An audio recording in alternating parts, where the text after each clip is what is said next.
Okay, welcome back, fellow cardboarders.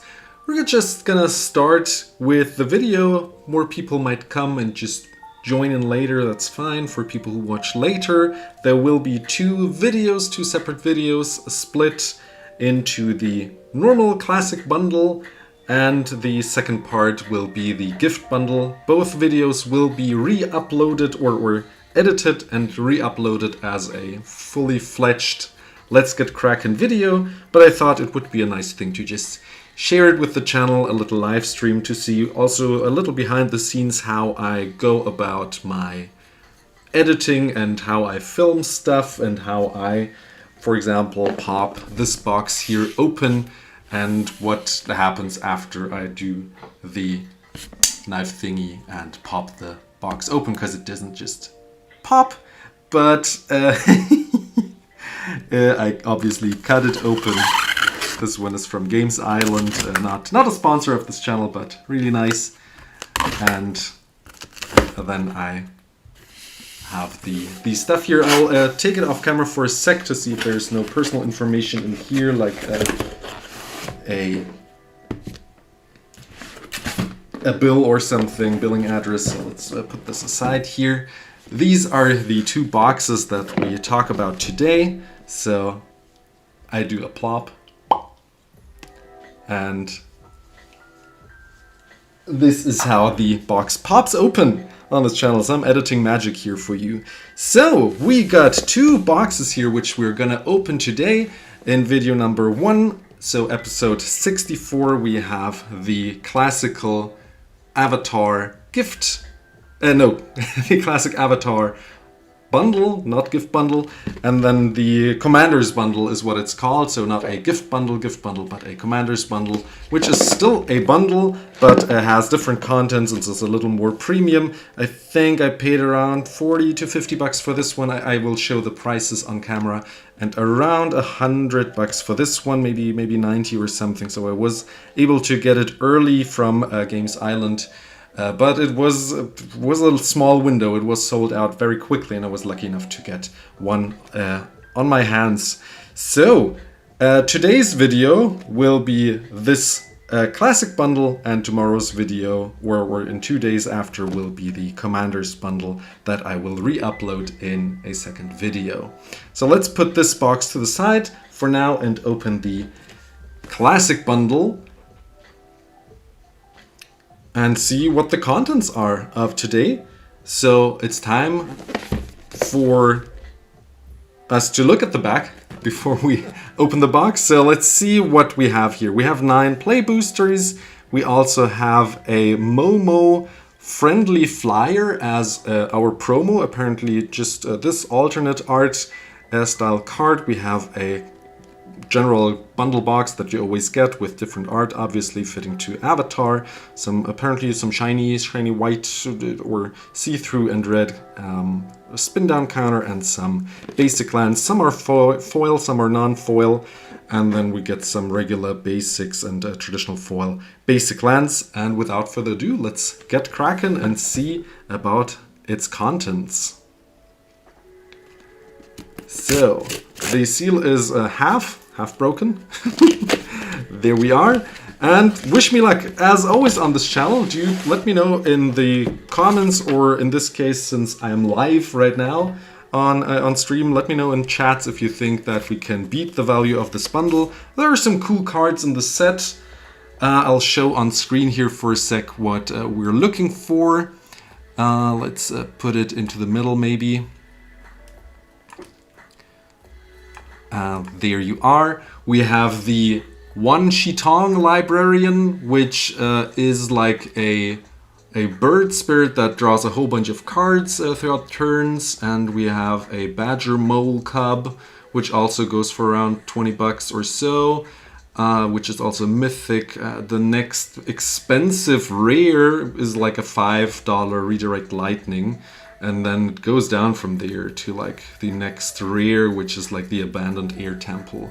So rares are really low in value. If we're lucky, we get the Lightning. But other than that, we're hoping for some high value mythics. Interestingly enough, the Toph that everyone wants to play, the commander, is just around $2 currently. So maybe this will go up in price as people are trying to build their decks. We'll see. I would like to open her. Maybe I'll build her. I'm planning a deck tech dash for her to just tell you about how I would go about building her, and then we can collect some ideas in another video, or in the comments. In this case, yeah. So we're hoping for good mythics and maybe some premium alternate sheets of Avatar. To have some heavy hitters, and of course some foils that of the chase cards would be nice as well. So wish me luck. As you know, on this channel it has shown that we are not that lucky, and getting your money's worth back is not a thing that we do very often. Interesting flimsy paper poster, but kind of cool. Let's put this to the side here and look at the box for a moment. Very nice, really nice art here. So the art is really nicely done, in my opinion. So this opens like that. We have some punch outs which I never use, but also look great. And then we have the 9 play boosters. Let's check really quick. Yeah, those are 9, and some reminder cards. Not very important. We have some lands as well as the promo. I don't think the promo itself is worth much. I will show the prices on screen after editing, so right now we're live and we will not see prices. And then we have a spin down counter here, which is really pretty and glittery. Kinda hard to read from afar, I'd say. Kinda dark still, even though it's kinda translucent. Let's put this part of the box to the side here, and let's prop this up a little. Like to use a little pen in the back to have it propped up here, and with the magic of editing I can just go and jump to the future, but right now I'm just building a little setup for us. So how are we gonna do this? Maybe like this. So to the side here, and we collect the cards here. We have the promo up here, maybe like this, and maybe special cards we can put up here. Got cardboard tutor here in the corner, or maybe up there. That also looks nice. That looks kind of nice, doesn't it? So there we are again, and our little setup. And without further ado, let's get cracking and see what we have in this first pack. Wish me luck. Wish me luck. Let's see what we have. If some cards interest you, you want to take a closer look, you can always do that, because I can always edit it out if it takes too long. If it's just a little comment on a card, you can probably leave it in. I like the set as more, it is more fitting than Spider-Man. I really like this art. It's like so nice and fantasy filled. It was kind of drawn in an anime style, and they kind of translated it towards kind of looking more, let's say, like realistic, or like more like computer animated, kind of, if you know what I mean. Looks more like 3D, you know, than just comic-ish kind of style, or anime kind of style. So I really like it. Zhao the Moon Slayer. Okay, so we have a Blood Moon as a creature now. Again, another one. We already had the Magus of the Moon, I think, who does a similar effect. It's okay. I don't see this card going up in any way. Also, take all the prices that I show with a grain of salt. It is pre-release still. Knowledge Seeker, a beautiful fox spirit. That is pretty cute. Not a legendary, so you cannot play it as a legendary. You could play it as a pauper commander if you wanted to, but also not that good, actually, to play it as a commander. So let's put this to the side here. Boiling Rock, Prison. The land cycle is okay. You sack the land, draw 2. It is a dual land. We had a similar land in New Phyrexia that you can sacrifice to draw a card for just 2 mana and enter tap, but this one gets us 2 mana of any of 2 colors, which you can choose from. So I guess that's good. I don't think, I don't know, maybe you can play them. They're in casual, I guess they're okay. They're also pauper legal since they're commons, so I guess they're playable. Playable okay, though paying 5 mana, so 4 and tapping it is kinda expensive. Next rare, let's see what we get. White Lotus Tile. Oh, that is a mythic. Where is it in the value, on the value sheet here? Let's see for a sec. We have White Lotus Tile around $5, so on card market currently. So maybe that will hold its price. It's an okay mana rock, I'd say. Not the best, but yeah, it's okay. I see it maybe at like $3 or so. Oh, we have a rare foil, Spirit Water Revival. Cool art. Kind of more like going to the anime comic style. Gives an extra turn, I think, doesn't it? No, you just draw cards and then you get fresh hand. Okay, that was what it does. Okay, but you have to pay a whole bunch of mana. And then another dual land. And a clue sandal. Interesting.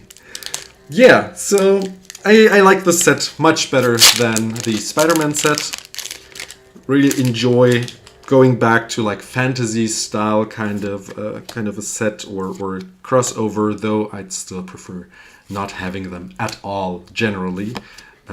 But in my opinion, even better than the Final Fantasy, since I just like Avatar better, since I had more connection with it in my youth.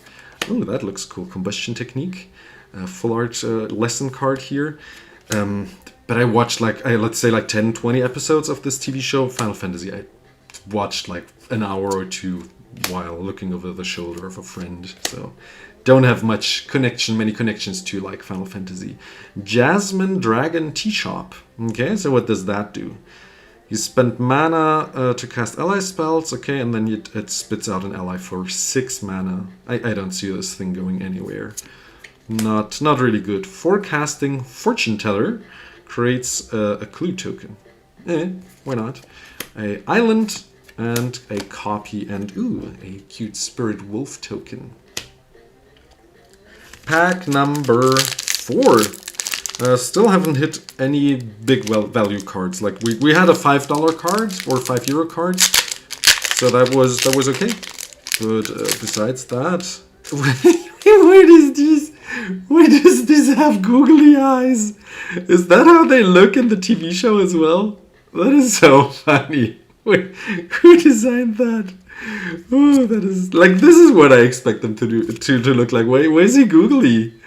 Is that a thing? What else do we have here? I like Toph. Like she's like, she's like a cool character. Like she's a really cool character, and they did a really unique commander on her. So I really like that. Bender's Water Skin is a great pauper card in my opinion.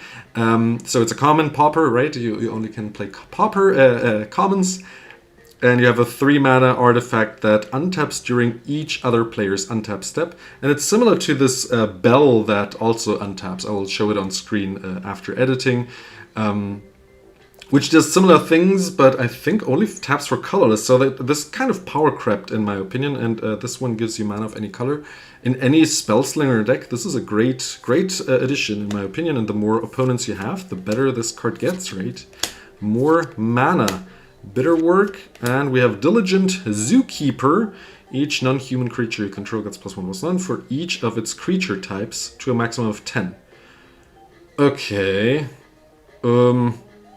Each non-human creature gets +1/+1 for each of its creature types. That is strong. Do all shapeshifters automatically go up to 10? +10/+10? Like, what? Like, I mean, it costs 4 mana, but that's kind of strong for a shapeshifter deck. Rise of Zozen. I don't know how he's pronounced. He's also like a €3 card. Okay, destroy all creatures, choose a card, name, search target opponent's graveyard hand. Library for up to 4 cards with that name, exile them, and exile the saga and flip it. Let's flip him. Firebending 3, Menace. When it deals combat damage, you may pay X. If you do, put any number of target creature cards with mana value X or less from that player's graveyard onto the battlefield under your control. Okay, he's that guy, right? Same artwork. Cool. Sadly cannot be played as a commander, so because he's a saga on the front. If he was a creature on the back, on the front, that would be possible. But it's the other way around. Rockalanche. Okay. And Sunblessed Peak. Copy token. Creepy. Funny and weird and creepy also. Okay. Halfway through after this one. By the way, my bet, I don't think we're gonna beat this bundle. Like, I hope we can beat the Commander's bundle. I actually have a friend who shared it in our WhatsApp group that he opened one of these special neon foil cards that are worth like 1,000, if not 2,000 euros or dollars. So, congrats to him. Congrats. I hope to do the same because it would be kind of cool to be able to trade it away for a vintage card that I would love even more. But if I would hit a Toph, I think I'd still trade it away. Toph in neon foil, I don't think I would keep. Tylee, Zuko Conflicted. At the beginning of your first main phase, choose one that hasn't been chosen, and you lose 2 life. Draw 2 cards. Make him bigger, add some mana, exile him and return him to the battlefield under an opponent's control. Okay, so he's kind of like a Zancha, right? So you pass him around and people get some upside and also lose some life. But, I mean, it's a low mana cost, Zancha. Zancha costs 3. Not convinced about this one. I mean, apparently, like, flavor-wise, I think he's conflicted to be on the good or bad side, right? If I remember the story correctly. Treetop Freedom Fighters gets you some allies. Okay, and another duel. I suppose in every booster pack there is a duel. I think we also hit a basic land, didn't we, in one of the packs? So not in all of them, but in most of them. Interesting. Let me know also in the comments how you perceived this set. Did you have fun? Did you go to a pre-release? Did you open any bundles, boosters, boxes? Let me know. Cause I like it. I like it. As a set by itself, I like it. Mixed into Magic the Gathering. I mean, it's quite iconic, Aang, right? Like, people know him, and I don't know. He fits, at least they fit into the fantasy world. Airbender Ascension. When this enchantment enters Airbend, up to 1 target creature, you exile it and you can play it for later, at a later time for 2 mana, right? For 2 colorless. Whenever a creature you control enters, put up a quest counter on this enchantment at the beginning of your end step. If this enchantment has 4 or more quest counters, exile up to 1 target creature you control and return it. Okay, so every 4 counters, you can blink another creature, right? Or flicker it. Sure, it's okay. It's an okay card. It's like a kind of fairer Conjurer's Closet for instead of paying 5 mana, you just pay 2. Sure, well, it's okay. Aang's Journey. This looks cute. Search your library for a basic land card. If the spell was kicked, instead search your library for a basic land card and a shrine card. Reveal those cards and put them into your hand. Oh, that is good. That is a good card. For 2 mana, you can put it into any colored deck. It's a pauper card. This will be a playable card, right? You put it into your... Oh, you put it into your... you put it into your hand, not onto the battlefield. Okay, so it's okay. It's okay. Let's ignore what I just said. Meditation Pools, another dual land and foil ally, and a clue token. Yeah, since it puts it into the hand, it's not that strong as I thought it would be initially. Next pack. 2 more to go after this one. Turtle deck. Okay. Boar Porcupine. Weird creature combinations again. But I mean, yeah, it's a fantasy. Is that? No, it's another one. Another Momo. It's a fantasy. Cat Gator? Fish? What? It's a fish Kogai by the Cat Gator. Okay. We get new shrines. Okay, so for every shrine, everyone who's a shrine Fane, a shrine fan, there are new shrines for you to play with. Ram and Shaw, two dragons. There are 2 dragons. I didn't know there were dragons in Avatar. Flying, Firebending 2, when they enter, if you cast them, and if there are 3 or more dragon and or lesson cards in your graveyard, create a token of this card, okay? And you make dragons bigger. Interesting. And they ramp you. You can use the mana right away to ramp to make them bigger. Interesting. Why not? Aang, the Last Airbender. He airbends up to 1 target non-land permanent.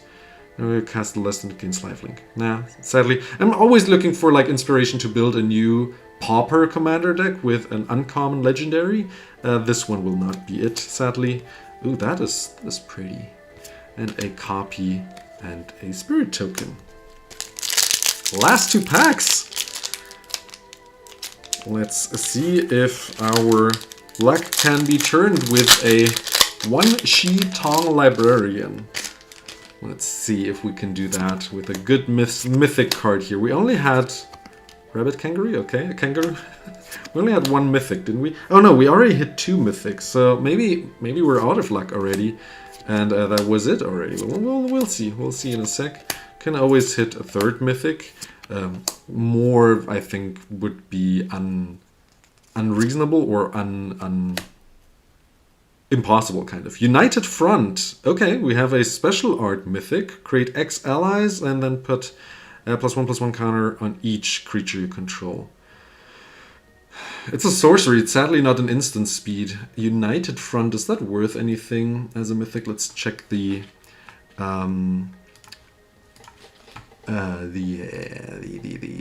card market for a sec here. I don't think so. United Front, like a 1 to 2 euro card currently. I don't see it worth that much more, even in special art. I don't think so. So yeah, not the best card, but hey, another mythic. I take another mythic. Ostrich Horse, Bird Horse. Okay, and we get, oh, that is a pretty basic land, and another ally. And now the last pack before we hit into the gift bundle opening. So the second part of this live stream, but the second video for people who watch them in 2 parts. So, and I hope you enjoyed this video. Let's see what this pack contains and if we can turn our luck around.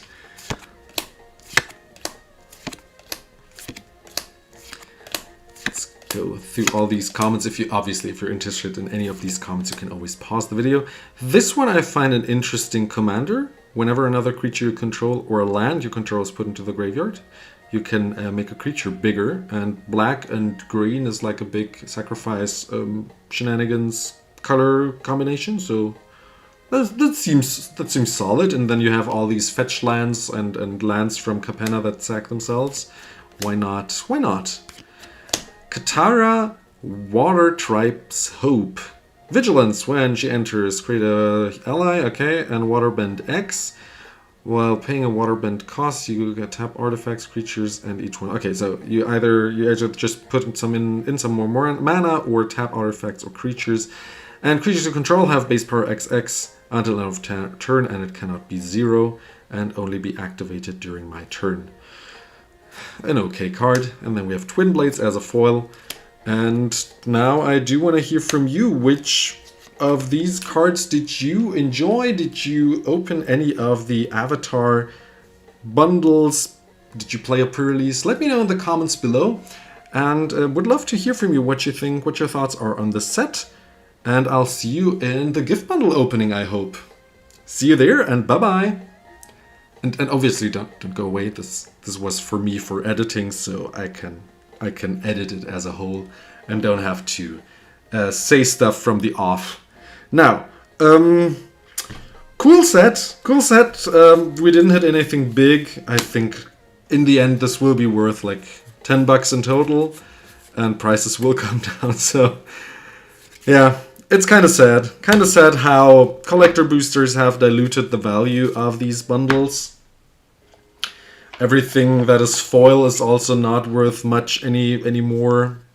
And I don't know, like, if you wanna have your money's worth, just open. No, don't open anything, and just get the stuff that you want, the singles that you want. If I paid 40 bucks for this entire box here, I overpaid like by, let's say, like 30 bucks. Like, why would one do that? If you were interested in this die or in the box itself, you can still buy it on the secondary market. If you are into pack opening generally and you're like, yeah, that is fun, do that. Get yourself a box. It's okay. It's okay as a hobby to pay like 50 bucks for a thing that you enjoy. If it is about money, it should not be, and you shouldn't open any boxes, in my opinion, or packs generally, since it's just gambling. Simply straight up gambling. Don't do that, kids. Don't gamble. That's a pretty shiny die. Good. Shall we do box number 2?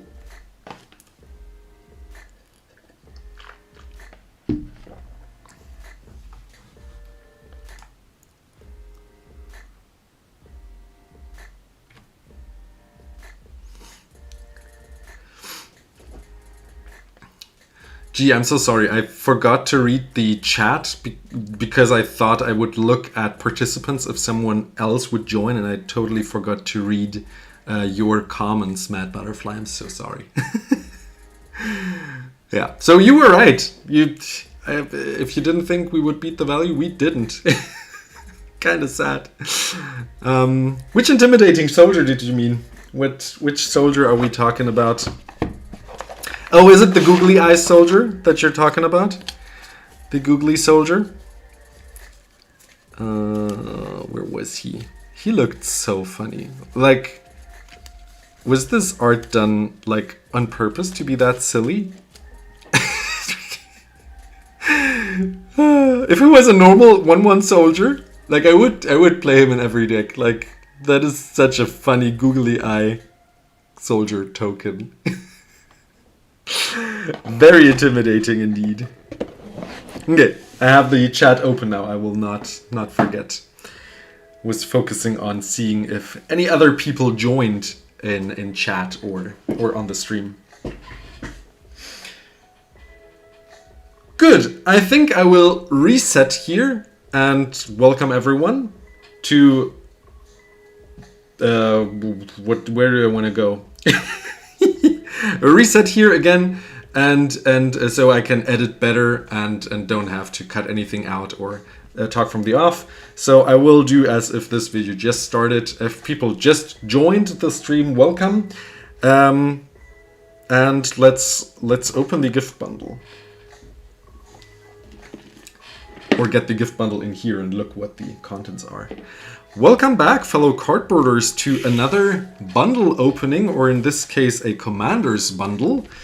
This is from the most recent Avatar Last Airbender set. It just came out, or I mean, it comes out in a week. It's just pre-released. Pre-release just happened, and this is the commander's bundle. It's really nice and shiny. People were looking quite forward to this bundle, since there are some spicy things in there that could actually pay for this bundle in total, if we're lucky. Again, if we're lucky, sadly, as so often on this channel, opening bundles is not a thing you want to do for value. Let's quickly look what the contents are here. So we have 2 out of 10 booster fun cards, Commander Bundle Edition. These are in opposition to what people thought they would be. Not 1 tutor and 1 free spell, but you get 2 out of the entire pool. You could get 2 tutors, or you could get 2 free spells in here. So some people were kind of bummed out by getting 2 tutors. I'm obviously hoping, since I like to get some value and use the value to trade up for some vintage cards on this channel to build my set cubes, I'm obviously hoping for this free spells. I'm not the biggest Avatar fan, though I do like the franchise and think it's fitting, so it depends. If I really like the art, maybe I will keep it around. What else do we have in here? We have 9 play boosters, again, very similar to the classic bundle that you might have seen before on the channel. Then we have some, which is special here, a special art, Soaring, Arcane Signet, and Swiftfoot Boots, which is why it's called a Commander's Bundle. You get like the starter pack of like staples. These 3 you play in all decks normally if you're not playing a Pauper deck. If you play a Pauper deck, it is Arcane Signet that you can still play, and they are in the Avatar style, which I like. If we're going Avatar, why not go hard on it and have like a starter pack? It is like a little secret layer by itself, in my opinion. You pay a bunch of money and get some special stuff in special Avatar art. Welcome, thank you. I hope so. I hope so that I hit one of the neon inks. We'll see. I have one shot in the commander booster pack, which is also in here, but it does not say it. Oh, it says it here in the final line here that there is a commander booster, a collector booster in here. So we'll see. We have a click wheel as well. We have some foil, basic lands, full art, and a beautiful box, which I think is quite pretty. So without further ado, let's get cracking and open this box and wish me luck. The seal is broken, and we have a beautiful shiny box, and we hope for... Oh, what is that? Interesting. Some barcode in the box. Interesting. Put this back. I don't know if that is worth anything, if people collect that. We have a flimsy poster again. Minorly thicker, maybe. I don't know. It was a beautiful side. Let's put that to the side here. And we have this box, which is also on the live stream thumbnail and on the outside of the commander box. Really pretty. And I like that it's shiny. Like that kind of makes it pop. Some punch outs again. So let's put those to the side since I don't have a use for them at all. These are the promos. You can already see the Arcane Signet and the Soaring. I'll open them towards the end before the Collector Booster, maybe. And then we have the basic lands, which are already a little pringly, kind of, a little bit.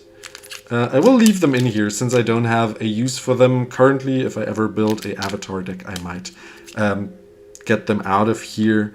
But until then, I will leave them in here to prevent pringling as much as I can. And then, interestingly enough, we do not have a spin down counter similar to the classic bundle, but we have a click wheel, which is actually my very first click wheel that I own. Oh, and these click really nicely. They have a little spring in there, which makes them twist easier. And that's a good design. Like, I never really enjoyed click wheels up until now. I have a whole video on this channel where I showed off my 3D printed click wheels that look like a Sensei's Divining Top, but that's a good alternative. Let's prop this box up here a little, like this, and this goes there and this goes here, and we're hoping for high value. At least the $100 that I paid for this deck, for this box. Let's see if we can do that. We have the collector booster here, which I hope has the neon ink that Leshy wished us. And then we have 9 more packs and the promos. We're gonna put the promos in between and open them just before the collector booster, so we can track along where we are now. And this is our setup. Wish me luck. My bet is on... Oh man, I don't know if we hit this bundle's value. What do you think? We paid around $100 for this box.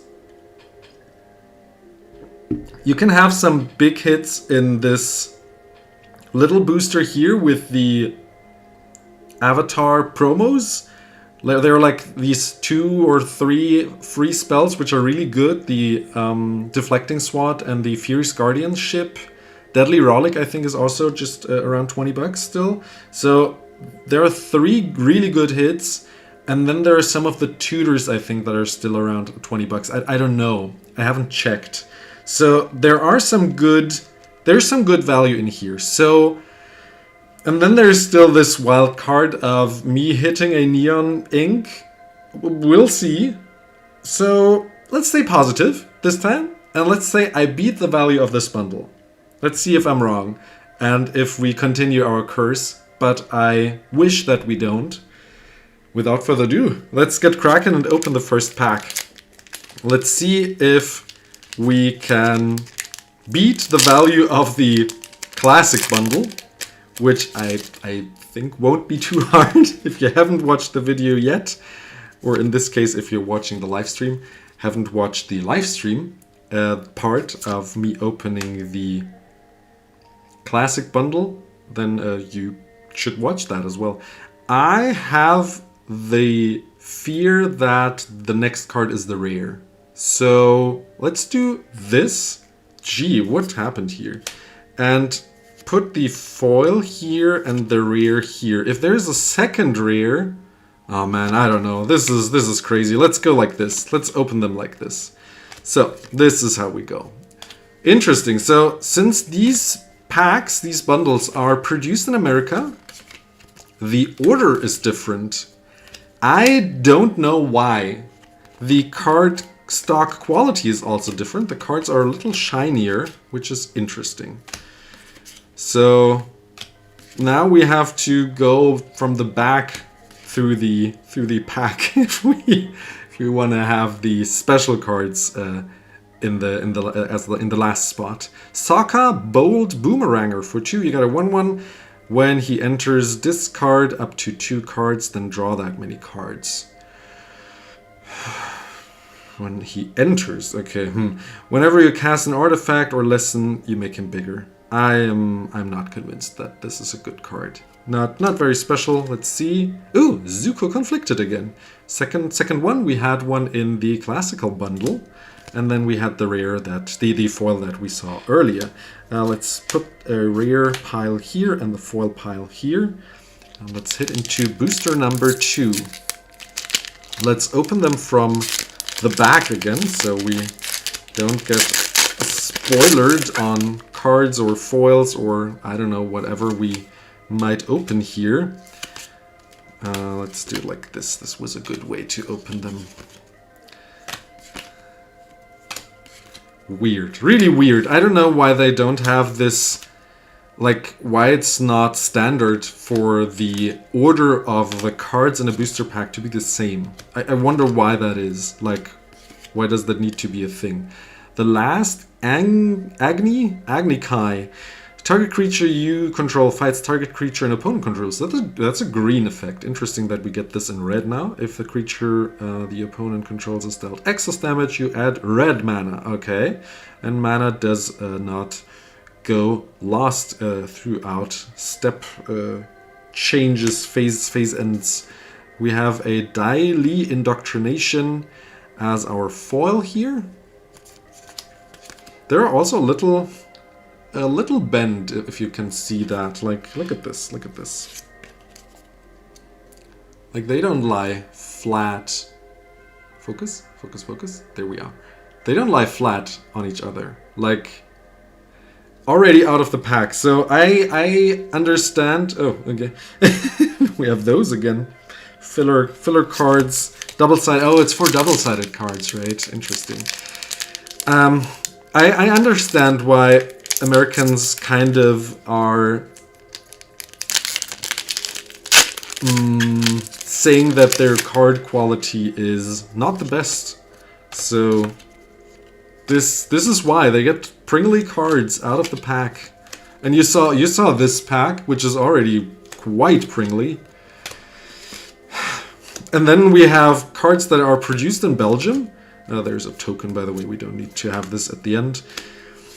Which are so nice. Like, Belgium-produced cards, cards that you open from Europe, are in great shape. Earthbender Ascension. And then another Ascension card here. What does that one do? When it enters, Earthbend 2, so I think you choose a land. Was it a land or artifact? No, you choose a land, put 2+1/+1 counters, it gets haste, and when it dies, it comes back, right? Then search your library for a basic land card, put it onto the battlefield, tap, then shuffle. Landfall. Whenever a land enters, put a quest counter on it. And when you do, if it has 4 or more quest counters, put a +1/+1 counter on target creature you control. It gains trample. Interesting that it does not reset like the white one. I think the white one reset it. This one does not do that. So if you have 4, whenever now a land hits, you put 1+1/+1 counter on a creature and it gains trample. For 3 mana. I think Beastmaster Ascension is still better. It costs also 3, and it gives +5/+5 and trample to all attacking creature if you attacked with 7 creatures in total throughout the life of the Beastmaster Ascension. So I'm not convinced about this card. Azula always lies. Oh, that's not nice. Don't lie. We have a full art island. That's pretty. And we have, I think, was it Momo called? The little flying. I don't know what type of animal that is. Flying thingy, bat thingy, furry bat. Let's see what pack number. What is it? 4 has for us. We have not hit any mythics yet, so maybe pack number 4 has one for us. We have another token, spirit copy token.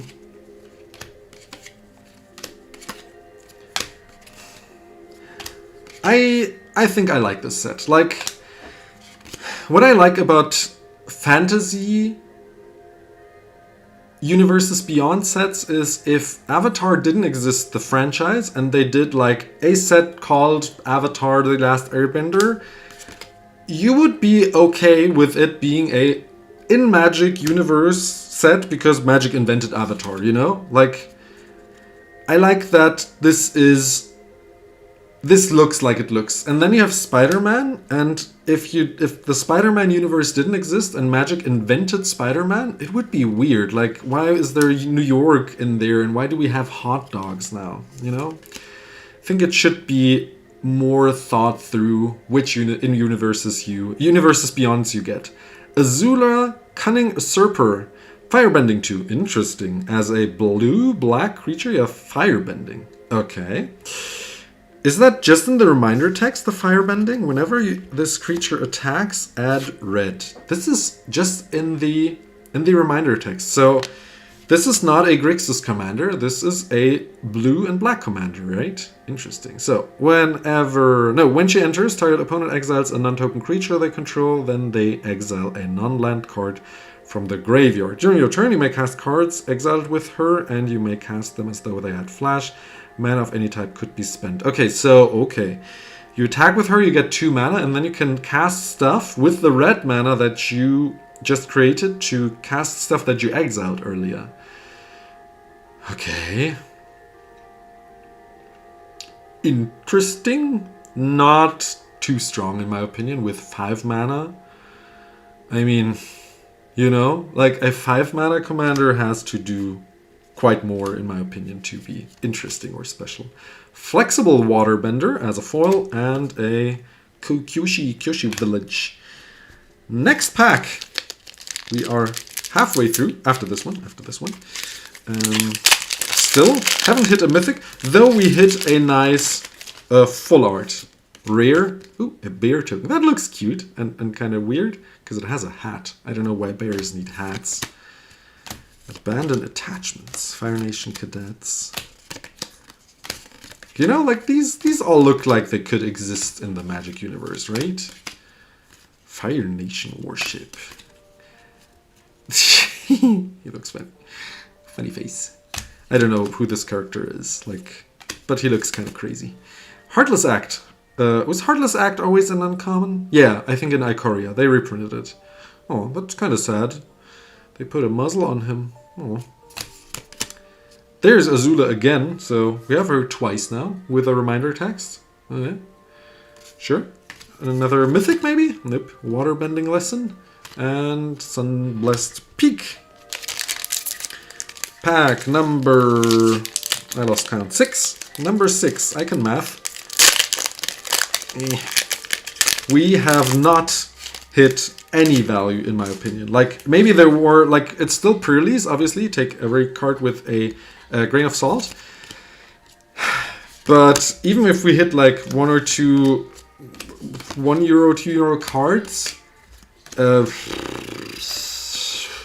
like, let's say I hit like $3 for a €100 box.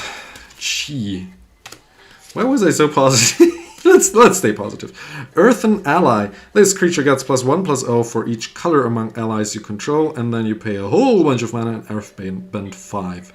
It's a 1/1. It's a 1 mana 0/2 at least, so... And it gets bigger for each color among allies you control. So it's at least a 1/2, right? By itself. Okay, why not? But I also don't think he's pretty special. Kyushi Warriors in foil and a dual land. Still, no value. The entire value of this box seems to be in the last 2 packs that we're gonna open towards the end of this video. Gee. Buy singles, people. Do something good with your pocket money and buy singles. If you love cracking packs, open them, crack packs, get yourself a booster or a box if you enjoy box cracking.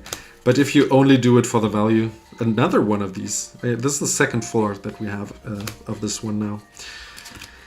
Yeah, if you open it for value, as you can see, it's not happening. Realm of Ko. It enters tapped unless I control a basic land. Okay, so that is easy to achieve. It adds black and you create a colorless spirit token that cannot be blocked by non-spirits. So unblockable spirit token. I could see this being worth like $2 or $3 throughout the years. I don't think much more. For 5 mana to get an unblockable creature? Nah. It's cool that it can enter untapped, you know? Like, this could also be played in, like, CEDH decks, in my opinion. You also have non-basic lands, but yeah, the effect is just not good enough, in my opinion, to be of any value. And then we have Borcupine. Sure. And another foil, Airship Engine Room. Cool. Let me get a sip of water.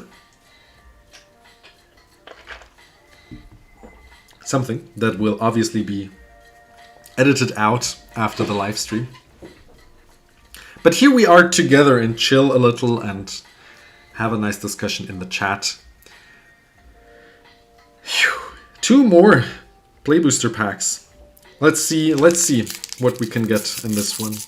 Oh, this is the first pack that is actually opened like I want them to open. To the end. That's how it should open. Not like, I don't know. Yeah, not just like the corner, like we had in the packs before. Ally token. Okay, Messenger Hawk.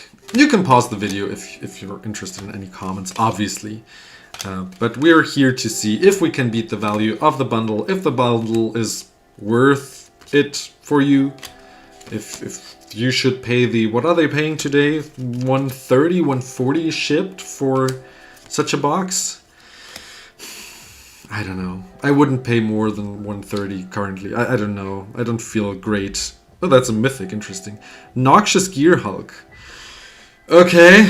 God, that's our first mythic, really? Gee. Those were all rares, and we're in the last pack now.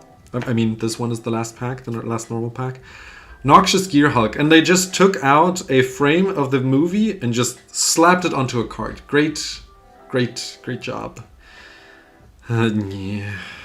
I mean, you can see the episode if you're really interested where this Fire Nation tank train arrives. Noxious Gear Hulk is not a card that I play in any of my decks. Like, even in my obviously not in my non-pauper decks. Like, it's not a great card. And seeing it in such a bad artwork, I'm not the biggest fan, really, as you can hear in my voice. They did that with Final Fantasy as well. They started with, like, Lord of the Rings. They did a whole secret layer where they took out frames of the Lord of the Rings 80s TV show and slapped like art frames or movie stills onto cards. Like, why? Why would you do that? That does not look nice. Elemental Teachings for 5. Search your library for up to 4 lands with different names. Reveal them. And an opponent chooses 2 of them. And the rest goes into the graveyard and the others onto the battlefield tapped. And you shuffle. It costs 5. For 3, I think we already have a land that does that, right? Like, it's in Gift and Given. I think it looks for 3 lands, right? The lay of the land. No, I don't know. I will show it on screen after editing what the card is that I mean.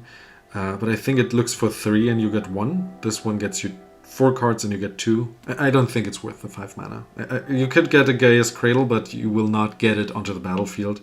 You get a what's it called? A Sanctum? Sarah's Sanctum. You also do not get that. And then what other 2 lands are there that are really strong and get you a whole bunch of mana? I don't know. Could get some Urza lands, but these will also get thrown into your graveyard. Foggy Swamp Vinebender.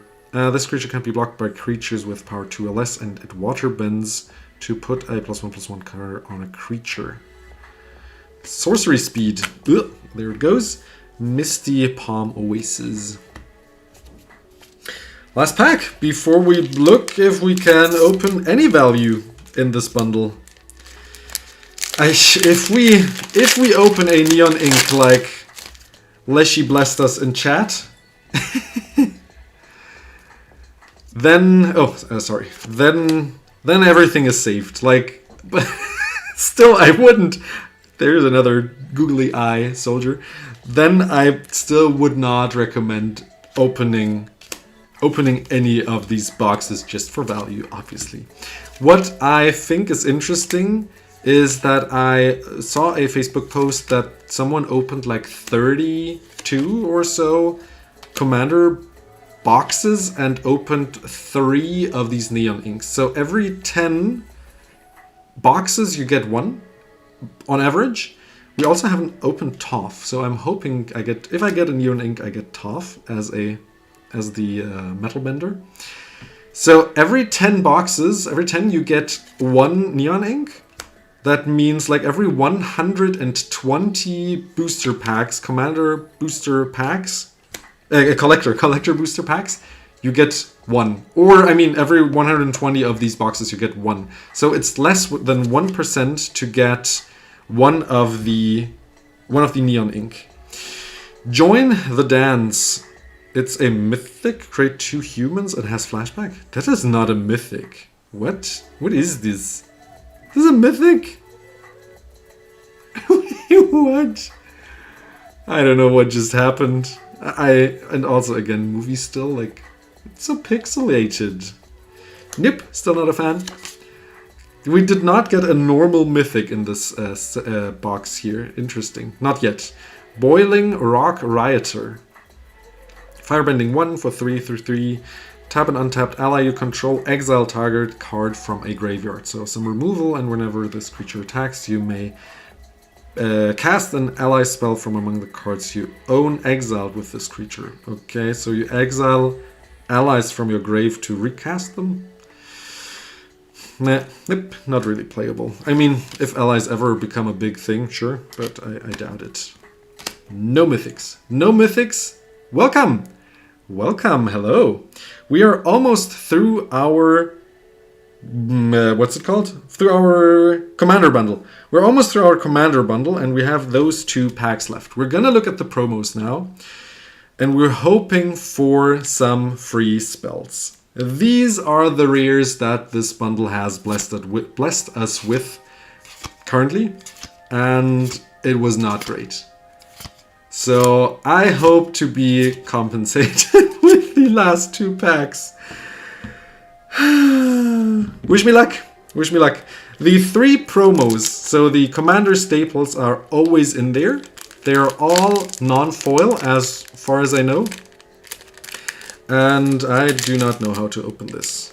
How do you open it without damaging the card? But without using a scissor, without using scissors. I think I'm in. Am I in?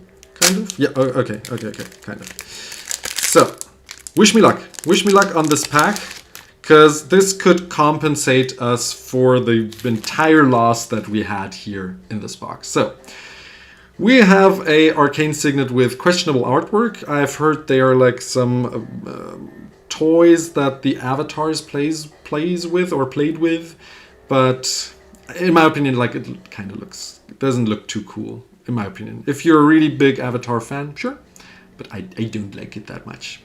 Personal opinion, personal preference. Now, sorry, solid artwork again, not the biggest Avatar deck builder, so if you like it, you obviously like it. It might be worth at some point, like let's say $5 or so, because these boxes are also limited because they cannot reprint these collector booster packs, or will not. Next up, Swiftfoot boots. Cool. These have quite a let me get a sip of water while I think of a word. Neutral artwork, so we could play it in any deck, but Avatar fans know what they are or where they come from, obviously, and it's an Avatar artwork. Now, the next one is either a tutor or a free spell, and we're hoping for a free spell. We're hoping for the black one, the red one, or the blue one. The blue one in particular because it's the best one. If we hit a tutor, I don't know what the best, most expensive tutors are. Is it the black one? I think Entomb, but Entomb just got banned, right? So I don't know. Maybe Enlightened Tutor might be the next one. Worldly isn't, it's just $10. Mystical Tutor is about $10, and then we have the red one, which is like $5. So let's stay positive and wish me luck. Also, I hope you enjoyed this video so far. Let's go. Enlightened Tutor. Okay, so I think the best tutor of the tutors that we could have gotten, we still hope for the blue free spell. So, wish me luck. The next one, is it? It is! Okay! Free Fierce Guardianship. Okay. Okay, that was solid. That was solid. Really cool artwork with, I think Katara is it, right? Cool. Really cool. Good quality on the card. No damage in any way. That is a good hit. That is a solid hit. People will really like this art and are looking forward to getting one. I bet everyone who enjoys Avatar, thank you, Avatar, will probably want this one or any of them because they are all solid playable cards. Okay, so I think we're like down. Thank you, Mr. Funny Man. We're down to like half the bundle now. So this could help us a lot or not. The past has shown us not so much, but I feel good. If we hit Fierce Guardianship, Enlightened Tutor, I think this could have a Neon Ink card. Percent-wise, we're looking at lower than 1%. So let's say like 0.7 or so %. Okay, without further ado, let's open the last pack. I hope you enjoyed this video. I can stay around in the live stream for a couple more minutes, and I don't know which direction these are in. I will just peek a little and hope that they are flipped again. Okay, the order is flipped again, so I think the most expensive card will be in the very back. These are so hard to open without damaging anything. I'm a professional. I do this for 26 years, opening packs. There we are.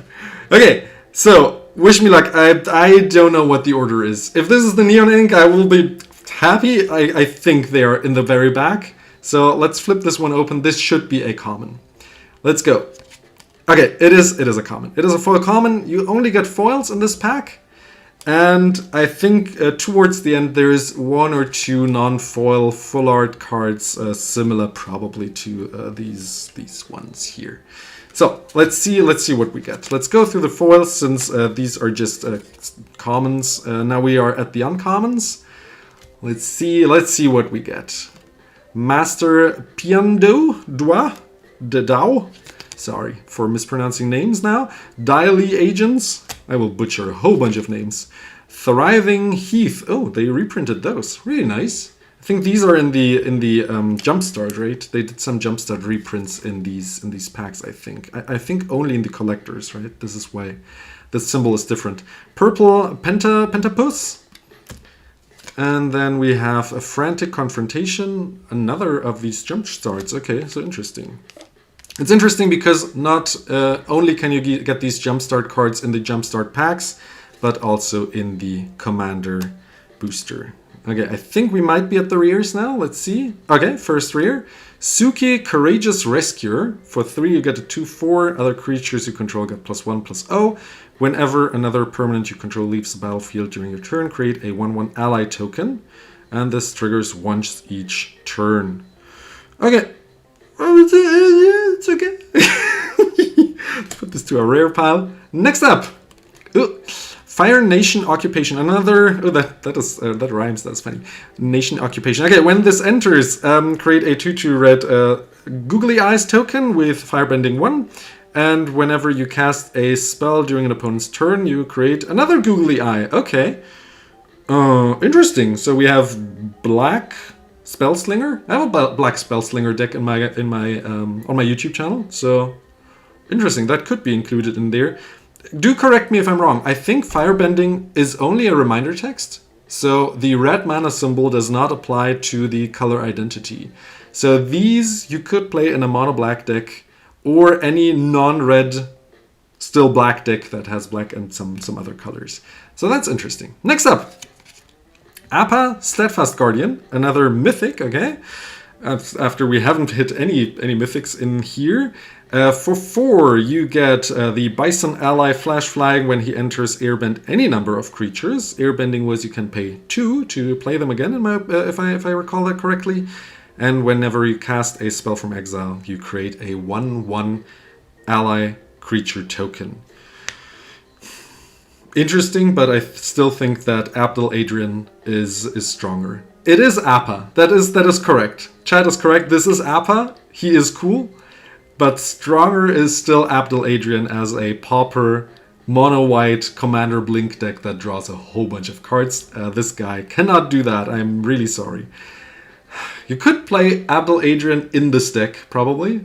And that would be better because Abdel Adrian then can blink Appa again. And you can recast Abdel then and blink him and they can blink each other. So that's cool. Okay, we have 3 more cards. Let's see our next one. Ooh! Mystic Remora, that's a playable card. Again, it's said here that it's mythic, so I suppose all of these art frame stills from the movie, from the TV show, are mythics. Interesting. Okay, so for 1 blue, it's Mystic Remora. I don't need to explain that. Every Commander player knows them. If you don't know this card, just stop the video. Cool art. I might keep that. I like that one. Like, even though it's a movie, still it's neutral enough to look nice, in my opinion. Really cool card. Okay, 2 more. Let's flip it open and wish me luck. Ren and Shaw as a full art foil dragon. We already read through this one. We already have that one as a non-foil. I guess in the special art it looks kind of cool. And then sadly, this is a token.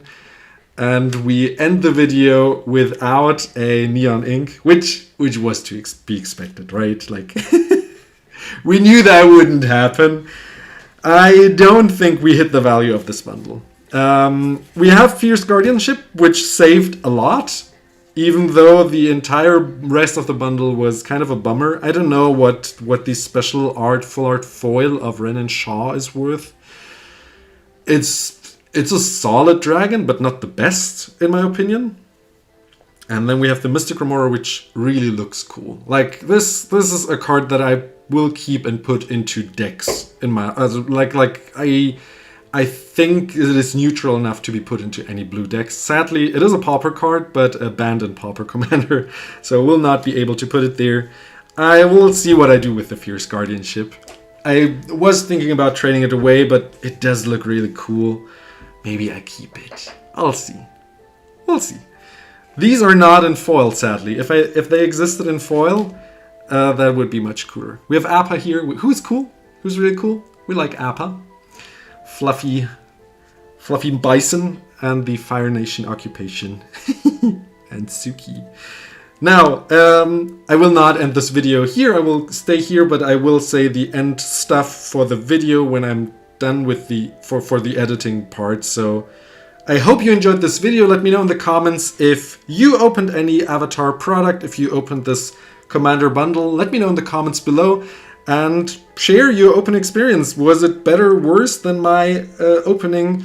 What did you bet on? Did you think we would beat the value of this bundle? Let me know in the comments, and maybe you should watch another video. Subscribe to the channel to support it, and do watch another video. That is the best way to support the channel. We're almost there to be monetized, so I would be looking forward to, or I am looking forward to reaching that goal of 3 years on YouTube. So hope to see you in another video, and bye bye. And don't run away. I will stay here, but this was for the editing part. We cannot break the curse of not getting the value out of these bundles. Kind of sad. Like, what is these? Noxious Gear Hulk. Join the dance. Why is this a mythic slot? Like, or full art thing? Is that a good card even? I don't even know. I think this is just for the set, right? I have not seen this card before. Double Azula here. Man, I don't know. But I do like the set. In general, I do like the set. Still would wish it wasn't in Magic in general, but here we are. But as a set, accepting that Universes Beyond is here with us, I do like it. I do think they did a good job here. Pat on the back for Wizards of the Coast. I think they did a good job. Maybe we should also ask people who watched the entire series if they also think so. But it looks good, and I'm content. Oh, well, while we talk, if you wanna let me know stuff in the chat, I will sort the cards a little by color so I can find them easier. We have the cards of the regular bundle here on the side. If you missed that, you will see them now, or you can watch the entire stream again and see all the rares and foils that we got here, and generally the contents, and you also get to see googly eyes soldier here. So I do like to keep the gift bundle, or in this case Commander bundle box, empty to put in other stuff, and the normal regular bundle to put in the stuff that I opened in the regular and in the Commander bundle. Also, let me know in chat, did you open any Avatar bundles or any product where did you go to any pre-releases? Would love to hear, because I haven't gone to pre-releases in years. Like, when was my last pre-release? I think with my wife, and it was Shadows of Innistrad? Is that what it's called? Let me check. Over. Shadows over Innistrad. This was the last pre-release that I did, and that was 16 Chi. That was 9 years ago. I wasn't married then, I think. We almost were married. Or maybe we were married and played a pre-release just after. I think it was the other way around. Yeah, I know your projects, and there will be a video on this channel where we also see part of your project.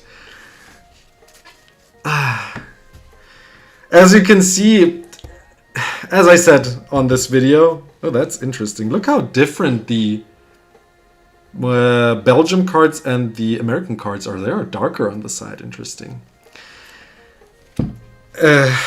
As I said on this channel, as I say so often, do buy singles. Like, it's not not worth the money. I do it for the fun, for the videos, for the connection with the community and just talking in the chat and in the comments. How was your Commander bundle experience, Mr. Funny Man? Would love to hear that. What did you open? What were your promos also? Did you have one of each? Like one tutor, one free spell? Or were you lucky enough to get 2 free spells? Yeah, I think so too. I think it was a good set. Good set. Even I, as a not that big Avatar fan, like I like the franchise or the TV show by itself. Like I think it's a good TV show. I never watched it to the end. Like I just didn't do that. Didn't have the time. Didn't find the time. But as I was young, I watched it. Some episodes. Much better than Spider-Man. Worldly Tutor and Flawless Maneuver. Flawless Maneuver was the white one. Yeah. Worldly Tutor is playable. But Flawless Maneuver, I haven't seen it played, or maybe in my entire Commander time I saw it played once or so. So, yeah. Sorry for that. I hope you had better luck with your booster packs, though, than I did. At least that. We did not open TOF, though. So I will do a short where I do a little deck tech dash, where I talk about what I would think people should put into a TOF deck. Because TOF is the commander that is like everyone wants to build that one. And I think you can build her quite powerful, and I would also bet you could even build her budget. And that would be interesting. So I'll see if I do that on the channel. I would have done it if I opened her. Now that I haven't opened her, oh, there's a rare that went to the wrong pile. If I had opened her, I would have totally built her. Now I would have to order her. Maybe I can trade for one locally. Oh, there was a mistake. And then I would build her. I'll see if I can find her, if people want to trade her, since she's also just quite cheap. Maybe in another order of some pauper cards, maybe the seller has her available. That would also be possible. By the way, I'm sorting by color. Wooburg, obviously, so white, blue, black, red, and green. And then we have multicolor, and we have artifacts, by the way. Oh, another rare. I slept somewhere. I mean, it's already quite late here in Germany, 22 o'clock. I wanted to say 10 o'clock p.m. And where was I? Yeah, and I forgot. I made a mistake here. Sorting it into the wrong pile. How dare I? So interesting. These, I think hybrids come after normal multicolor, right? I think that was the MTG order. We have colorless cards also. Lands you control gain all basic land types, and you draw a card. I don't know. Weird cantrip for 2 mana? I don't know if that... This one I really like. I wished I opened it a second time, but I didn't. This, I think, is really playable, especially also in pauper decks. With the Victory Chimes, I think it was the original one, which was a rare. Now we have the Bender's Water Skin as a pauper legal better version. So, talking about power creep. Do you think the prices of the Neon Ink at the moment are realistic, or will it go down hard towards the official release? Would have to look at what happened to older sets, right? Like, we had cards similar to these now throughout the years. I think right now will be a good time to move them. I think you will get good, solid money initially for these Neon Inks. So if I had opened one, I think I would have tried to trade it away, because right now the hype is so big and everyone wants them. Later, in like a year, I don't know why people would still look for them. I had a Assassin's Creed Socrates serialized, and I had quite an amount of time that I had to wait till I was able to to trade away the Socrates. And I also traded for it. Like, I waited months to trade it away. And I think right now you can get it away in like a couple of days. So that is one thing that you should think about. Getting it off the table easily right now in comparison to getting it off the table in months after a year that the set has been forgotten and only like a handful of people are even looking for them, if at all, on the websites that you would list them, you know.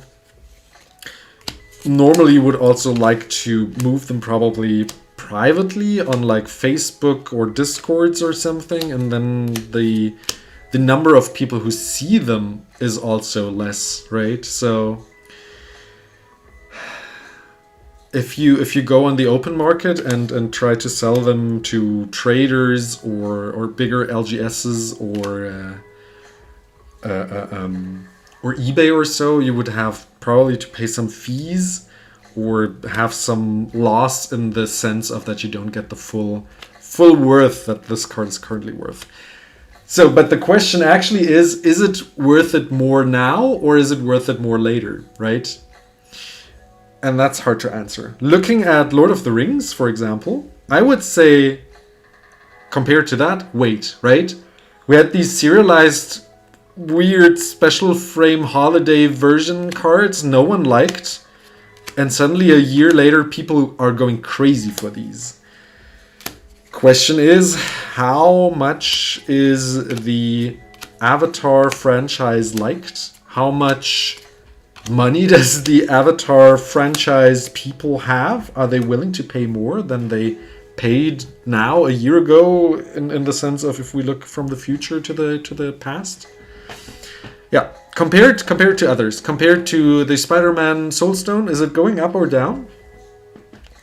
What other sets do we have? What other special thingies? I'm looking into my collection here with all the bundles. Assassin's Creed, those were serialized though. Lord of the Rings I already said. What do we have in Final Fantasy? We had just had the special foiling, right? Are these moving up? I don't know. And then we have older serialized, right? Like Brothers War, the original serialized cards. Are they up in comparison to when they came out? There's MTG stocks. Let's do that for a sec. Let's look at that for a sec. Neolink Chocobos. They moved up, right? People realized, I mean, we all knew they were only 77. But people realized that these are also coveted and people are willing to pay more. Where are we? Here. And let's do this. And then we have... Let's compare it to like a... I mean, Wormcoil Engine is so playable, right? But let's look at that. Like, what does the graph say? Brothers War... Masterpiece are also interesting to compare to. Because Masterpieces... But they had a special frame, right? We don't have any Neon Ink special cards, do we? Oh, that is interesting. Like, this graph is quite flat. Like, people are losing interest. Like, it started out at, like, 1.2, 1.3k, and then it went down to 1k, 900, 700, 5, 800, 600. There's a 1000 again, and then it's like 700, 800. So, initial, you know, like, it came out, and then a couple of months... Like, people were paying... Oh, they began at like 800. It went up a little. And then... I mean, these two spikes, I don't know about. Like, no one paid 10,000. 10,000 probably for number 1 of 500. Or 500 of 500 or something. Or 69 of 500, you know? This I would not look at. These spikes. But then here is also interesting. What's that number here in between? Hello? No number? No number in between? Oh, there. 2,000. I guess there's a time where people are interested. Like, but is that a sale? I think it's just the market, right? Like what people are listing them for, but this is what they're paying, right? I think these are like my gut feeling is right now is a good time to get rid of them. And in a couple of months, people will have forgotten about the set already. And the next hot thing will be Lorwyn special Rebecca Gay stuff, you know? The Rebecca Gay fairy bitter blossom kind of thing that comes out next year, you know? Or, I don't know, the next Spider-Man, the next Marvel set comes out and there's a new Soul Stone. Obviously, there will be 6 sets, or 5 at least, for each stone.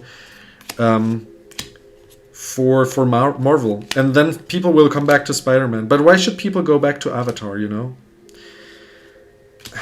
And they're not that powerful, the Neon Ink Avatar cards. So people will not be playing with them, with the Neon Inks. Most of them will probably slap them and just put them into like through their collection as a decoration, you know. Yeah. So I would get rid of them now, because right now, like, obviously you're always sad if you lose out on some money. You sell them for 2K now or trade them away for 2K, and in 5 months they're worth 3K, right? And you're like, oh man, should have waited, you know. But at that moment, 2K or whatever they are worth now felt great, right? You can get yourself some. You can go on vacation for 2K, like a really nice vacation, and having or getting a vintage card in my case, you know, and waiting and risking that they actually fall, and then you're like, oh man, I can only get 1.5K, and it feels worse, and you wait even longer and longer. Feels even worse. So whenever you sell it, accept that at this moment it felt good to do that, and later compare it if you are interested in what they did, but never feel bad about it. And that is a thing that I had to learn throughout my 26 years of trading cards and buying cards and selling cards, you know, that you should not have regrets, but rather learn from your mistakes, or accept that at that point it was a good decision, you know, in your opinion, or that time it was a good decision. There are stories I could tell, you know. What else did Mr. Funnyman say? I did not read that yet. Boosters are still untouched. I have so many Edge of Eternity's cards on my desk. I need to sort first. You can sort right now as I'm sorting. We can sort together. I like this. This is peaceful. Like this, you're just in the flow and you just sort cards. And at some point, I also like to do them alphabetically. To be honest, I haven't done that in a while. Alphabetically, it is quite some work to do that. But right now, if we're chatting, I can also start to do that. And then you find these cards really fast. You know, like you need raucous audience, and you look at R. You go to green and then R. Either you have it or you don't, and you just know it. You know, you don't have to look through all your green cards. Though this pile is quite small with 2 bundles, obviously.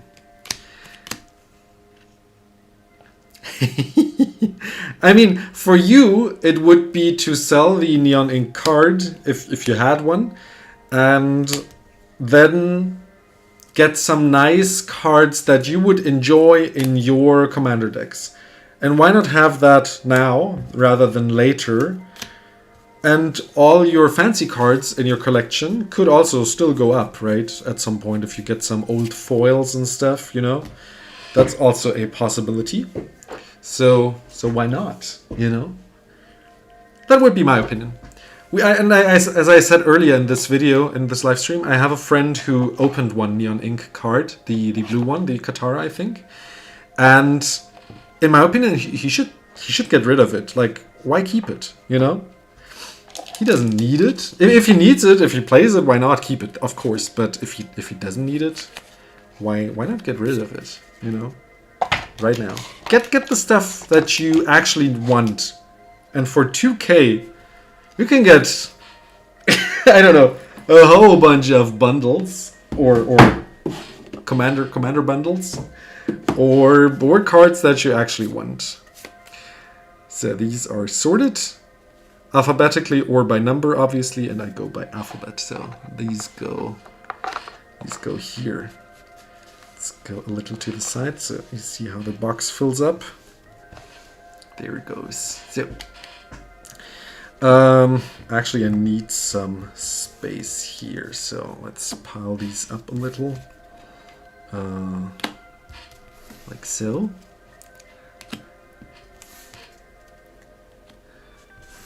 Yeah, I agree. If you don't have something very expensive that you don't have, if you have something with a, where is it? Let me get this straight. If you have something very expensive and that you don't have a special connection, get rid of it. Correct. If you love it, keep it. But if you don't, I mean, you keep it for the memories. If you open it, it's like for the memories, you know? Like, you're like, yeah, I did that. But for 2k, like, it's a big, expensive memory. You could get a nice foil Toph, if you open Toph, for example, in a normal art and play her and have her as a memory and get rid of the 2k Toph or whatever Toph is worth, right?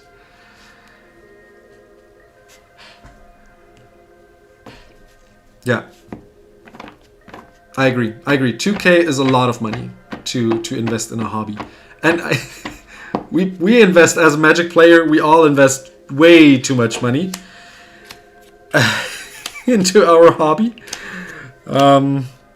I normally set myself a budget per month, or just save up some money, and at some point I get myself a nice copy of a vintage card for my vintage set cubes. And if I don't have the funds, I normally don't get the cards. I normally never, or try to never go over budget. If there's a really nice deal, I get it or try to get it, or borrow some money from friends if it's like a really good deal, like 60-70% of the normal price if I really need the card. But if I don't, it's okay, you know, like I'll skip it, and there will be another day where there will be a good other deal when I have funds again. If I have something opened, if I open something for 2k, I would get rid of it, get a Juzam Djinn, you know, a card that has history, that has stood up in time and showed that it is worth the 4k that it's worth right now. You know, people pay that, and it's worth that, and it's played, and it is iconic. People recognize it. Juzam Djinn, though, is a bad example because I wouldn't play it in a commander deck, and this one would be one of the last cards that I get for my cube. But what I would get, for example, would be a Mishra's Workshop. You know? Oh, you asked this question. I answered it without reading it.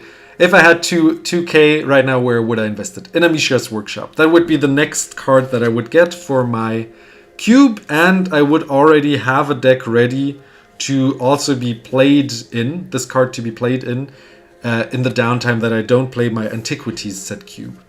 So I have a Hana pre-modern deck where I play a bunch of artifacts, and obviously this would fit nicely. STP, let me concentrate for a sec. There's another P. PR, this has to switch, and then we're good. And Mishra's Workshop would totally go into this Hana pre-modern deck. It's pre-modern, obviously, it's iconic, and it's so strong to be played turn 1 and play Mishra's Workshop, get 3 colors mana for artifact spells. You play, I don't know, a Grim Monolith or a Soul Ring or the like with all that mana. It is so strong, and it would go into my Antiquity set cube. My Antiquity set cube only needs this one card. I would need another Transmute artifact because I have 3 and I need 3, but one of them is quite played, and I will trade this one away for a not so played copy. And then my Antiquity set cube will be finished. G and E and F. Ooh, Judge Foil. A foil Judge Reward Cradle. That is nice. That is such a nice card. And again, another card that has stood the test of time and showed that it is worth that much. And now compared to a Katara that apparently right now is worth 2k. Like, why? It cannot be that Katara's Neon Ink are worth 2k and you get a Gaia's Cradle Judge Foil for 2k. Like, Gaia's Cradle is so playable and it's so iconic. ACDHYJK. Yeah, okay. So like this, and then this, and then this. Yeah. Judge, Foil, Cradle, get that, right? Like this is such a cool card and so playable, and why have a Katara for 2k lying around, flying in your shelf or wherever. A and then C and then D, and then we have sorted white by alphabet. I will tell you how I sort them in blue, because I do like 6 piles and I do like some pre-sorting before I go really into the alphabet. Base version is 20 cents. I bet. I haven't checked, but I bet. She's not that playable. Toph is the most playable of the ones. Maybe Aang, and I think the other two, I think there are 2 more, right? Are not that playable. Like, they're not that good. So, what I do, either I do by alphabet piles, and I do like A to, I don't know, F or so, and then G to L, and M and N or so, and then P, O, Q, and all the R's and S's here, and then the rest. Another thing that you can do if you want to look at the numbers is just number piles, and I do the 40s, the 60s, the 50s, the 60s, the 50s, the 50s, the 40s, the 50s, 60s, the 80s, 70s, and then I sort like this, and then you have it pre-sorted, and then you just need to sort them inside their own pile, and you don't have this whole big pile that you need to sort, and that's another great way to get through your cards quicker, in my opinion, before you sort them alphabetically, like really alphabetically. 60, 40, no, there's 40, 50, 80, and then more 80, 50, 50, 60, 70.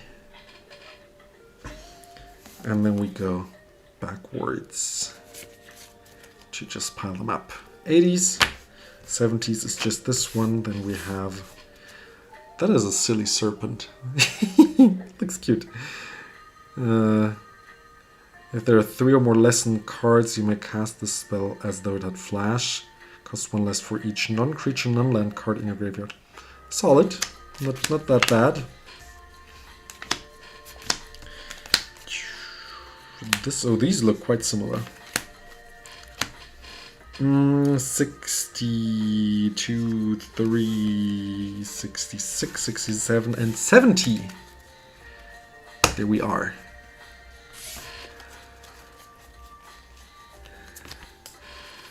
This is the first time, by the way, that I did a live stream on opening a bundle. I thought I try that out and just do that and have a live stream where people just can hang and chat, tell me about their impressions live, and I can just react live, and we have a nice little discussion. Oh, there are some 60s, I forgot. A nice little live discussion, and then later on I can just pick out the stuff for the actual video of the bundle opening and do another video there, and have kind of like double the watch time of people who just want to have a live stream and just hang out and chat, and another video or 2 videos in this case of both bundles. I also wanted to have it up early so people see the set early and find this channel. So these were my thoughts. I actually had quite a full weekend. We played Dungeons and Dragons. There are the other 50s. I don't know. God, I'm getting tired. Almost 11 o'clock. Got work tomorrow also. 51 is here. We had a round of Dungeons and Dragons on Friday, and then on Saturday I went to my parents. They are like 120 kilometers away from here, like 100 miles. And I visited them over the weekend for the rest of the weekend because my dad had his birthday, and we celebrated that. And then I went back by car, and now I'm online live streaming. Yes, 2 Fliegen mit einer Klatsche, correct. That's it. 8. I think we're starting with 8, and that is 100 already. 9, and then 80, 120, 100, 90, 80, 100, 10, and 90, and so on. Yeah, I'm just trying that out. Like I'm still experimenting after 3 years on YouTube. Haven't done that many live streams as you might have seen, and sometimes it's quite quite lonely if people are not there. So I'm just talking to myself.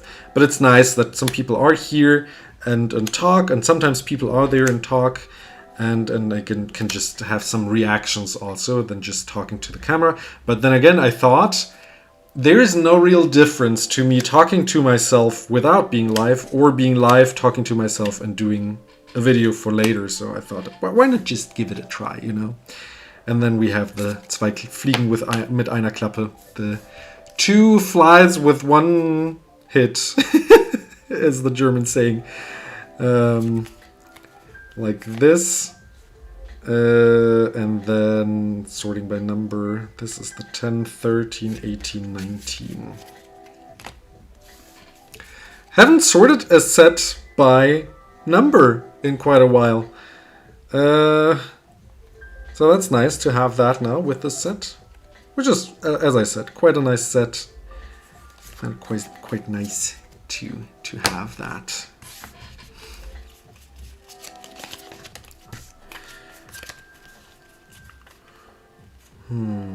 Is that playable, by the way? As an additional cost, sacrifice an artifact or creature, destroy creature. It is sorcery speed, though, the deadly precision. But I think, especially in Pauper, it's good. And I could imagine it to go into more competitive decks as well. I think you're also quite a competitive player, aren't you? Like, what do you think of this card? Like, I think it's good in decks that want to sack creatures and artifacts anyways for 1 mana to destroy a creature. Maybe it's a little too narrow, though. It does not have options, and CEDH players always like their options now, don't they? So maybe not. But I, especially in casual, I would play it. I would be interested what you think of it being in more competitive decks, if that is a card that you would think about trying out. Sadly, I only have 1 Deadly Precision. This I could see in a Shirai Pauper deck, which I also have on this channel. Because I always sack my creatures. Why not destroy a creature 2 Fliegen mit einer Klatsche, you know? These are 3, these are 2. And then we have 5, 6, and 9.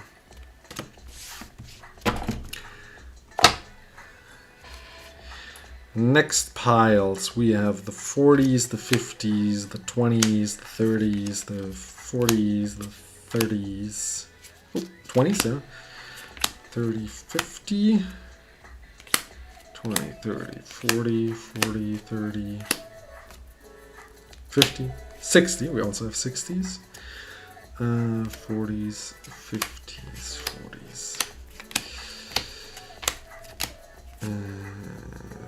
60s. 2, 4, 2, 3, 3. Okay. What else do we have? These. Then we have 2, 5, and 6, and 8. Yeah, me too. And I'm also interested. Yeah, Quantum Riddler is a mythic though. Like, of course there are good mythics, yeah. But I mean, you know, like I find it more interesting when cards that are commons and uncommons spike, similar to what's its name from Ether Drift, Stock Up. This is more interesting, and Stock Up is like what now, $7-8 per piece as an uncommon. This I find more interesting than, well, obviously Shieldred is great, Dominaria United, or Quantum Riddler, well, it's great. Of course there are sleeper cards, and I don't know how sleepy of a card Quantum Riddler was, but I find it more interesting to see commons and uncommons be found, because I enjoy the Pauper format as well, and seeing what is playable, you know, and finding that out. Are there any commons, uncommons in this set where you're like, this could be an interesting thingy, you know? That would be it. Let me check also on Card Market here. Let's get this for you as well, and then we can sort by uncommons. Are there any expensive uncommons in this set currently? This was a message that I sent to people, not what I wanted to search. Like this, $30 for Shared Roots. I don't think I opened that one, did I? Lesson card, seismic, because that was like a Rampant Growth, a new one, though it's just a lesson additionally. Redirecting Light, yeah. Though I think it's already found, like people already noticed it, like it's already like $5-7 or so. I think it's a good deflecting SWAT alternative. Momo, when it leaves the battlefield, create a food token. I'm not convinced. And how about commons? Shared Roots I could see like 50 cents or so, but not more. Maybe the foils, maybe €1 or so. Yes, the Bender's Waterskin. This one is one that I showed already, because this one I think is a good card. Compared to, what did I say? Victory Bell, right? Victory Bell. Or Chime. Chime, not Bell. Chime, was it? Yeah, Victory Chimes. And that's a rare. And it only gives you colorless. You can give it to an opponent though. So mana burn commander and you're good to go. But the water skin is so much better. This has colored mana. And then Aang's Journey. Okay, so all of these are not worth anything. So currently, what is the most popular right now on commons? Popular commons, abandon attachments, discard 2, draw 2. Cycle of renewal, sacrifice a land, get 2 basic lands onto the battlefield. So instant speed Harrow they did again. Interesting. Bender's Waterskin. Okay, and what about uncommons? I'm kind of sad that I only opened one of the Waterskins. I might put them on my wants list to get a couple more. Obviously, well, shrines. Sure, people like their shrines. Seismic Sense. Look at the top X cards of your library, where X is the number of lands you control. Reveal a land card and put it into your hand. Okay, so this gets bigger the more lands you have also. Interesting. And you get a creature or land card. If you have like 20 lands, that could be interesting. It's a good solid 1 mana spell in the late game and a good solid 1 mana spell at the beginning. Though at the beginning you don't want to play it turn 1 or 2. But maybe 3 could be interesting. Epic Downfall. Honest Work. Oh, interesting, another removal. What else did we say? Thought about to put it into my Stoller deck, because it would also have her trigger a 3 CMC cast, and it's a good rock. The water skin, right? One back.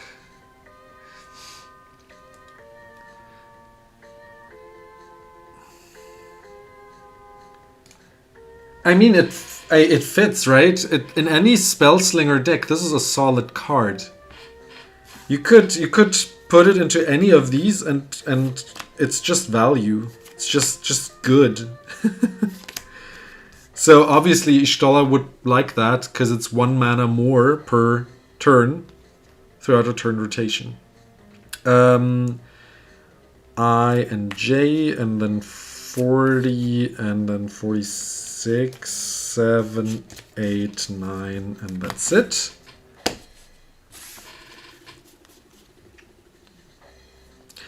D, then we have a whole bunch of fire stuff and more D and C. Okay, what about these? Where do these fall? 34 and then 35 and 8, and these go on top. I'm not sure what I think of these new shrines. Whenever another shrine enters, it triggers. For each shrine. Okay, so when they enter, they give you their value for each shrine, and whenever a shrine enters, you trigger them again. I mean, people like their shrines, and I think these are playable generally. So I could see them. I mean, not go up in any way, like that. Not. I don't think any of the shrines really have any worth in their sense of being like worth $1 or 50 cents or so. But generally, I think they're playable. Playable shrines and shrine decks. So, in my opinion, auto includes. And I also like that they give more options to players. Oh, another rare that sneaked in here. Options for players to choose from shrines. Back in the day, you had to just put in every shrine you found.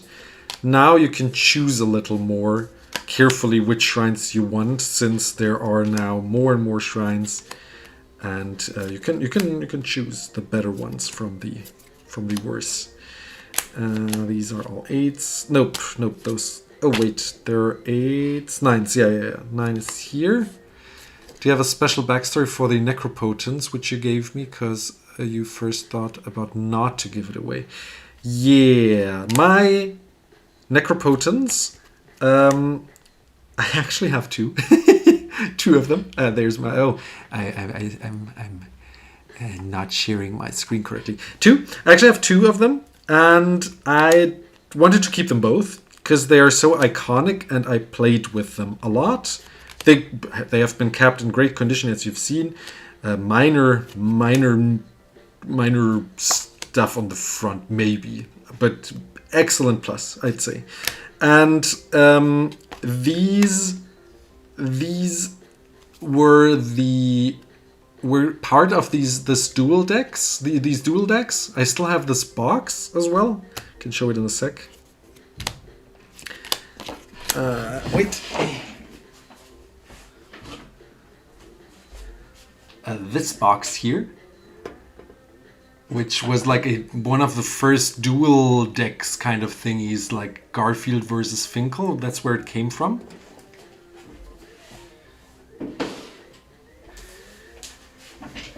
And why is it so special to me? I had this deck. It was given to me by my dad. And I never played with this deck. I don't think we ever played with this deck, or maybe we played like once or twice. Necropotence back in the day wasn't the best card, but I kept the deck pieced together to this day, and I was thinking about not giving it away because it would take apart the deck. Though I now started to play these white border basics that are in there that are so nice and snowy in some of my other decks to fetch them faster because they also look nice, and I say they are snow covered. No one says anything about it because they're like, yeah, whatever. Otherwise, I would just pick out some snow covered lands and play them next time if people would mind, but they don't. And they're white border and it just looks nice and they're snowy. Anyways, and the decks aren't really put together currently, so I was like, maybe I can trade one away. I actually have a second set of this deck, or of these decks. The other box I traded away for like a couple of cards that that were worth like, I don't know, 20, 30 bucks or so, because it was also kind of rusty already and kind of quite used. This box that I have also is quite used. So I have this deck set twice. I have one box, and I was like, currently I'm building pauper decks mostly. I have a secret layer Necropotence, which also looks cool, but I don't play these high power decks really anymore, and one Necropotence would be enough. Even the secret layer one I would trade away currently, so it's enough to keep one, and I was like, my wife doesn't like Necropotence, so I can trade it, you know? Like this was the whole thought process that I went through, to be like, it's okay to give it to someone who doesn't want it to just, I don't know, sell it a year later or something. Because these were going up like throughout the years. Like, to know that it's in good hands and someone who will appreciate them is really nice to know. You know, like it has been in this family for 20 years now, or I don't know, 24 years or something. And now it's in your hands, and I'm happy to help out. And yeah, I kind of had to think about it if I really wanted to trade it away. Because I know they will never be able to redo that exactly. They will always do some reprints of it, some special art of it. They will always try to get some money out of it, but they will never be able to get it exactly like this anymore. And that's why it's so special. Also to me. 5, 4, 3, and 1. So this is 1, and this is 3. I hope I answered your question. It was quite a long answer. But I wanted to also tell you the entire story, like how it came into being.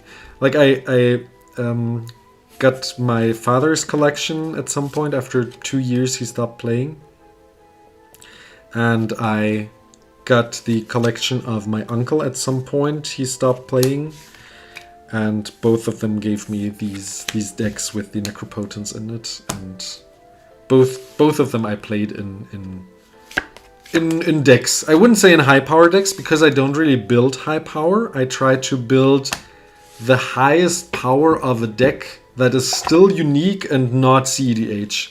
I have so many weird decks on this channel, like a Eudora mono green reanimator deck, which is strong, kind of, but a Eudora deck could be even stronger if you wanted it to be, but I really wanted to go into this flipping forests and going into infinite combos.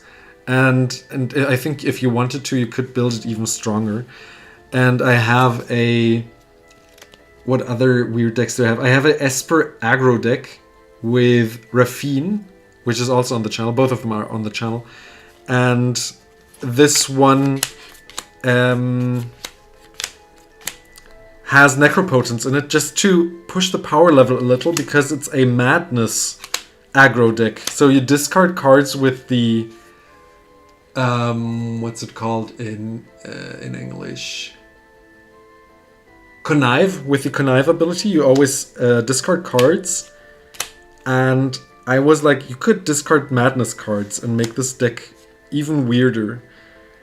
And at some point you can use Necropotence if you don't want to discard anymore, and you just don't care and draw a whole bunch of your deck. I have a land trebuchet deck on this channel as well, where I try to put in a whole bunch of tutors to get my land throwing cards into my hand as fast as possible. But all of these decks could have been built even stronger if I wanted to, if I didn't have this weird restriction. And that's why I have Necropotence, you know, like, to have these weird decks that try to function, to push them a little, to be a little more competitive than just weird stuff. And I think one of them is enough.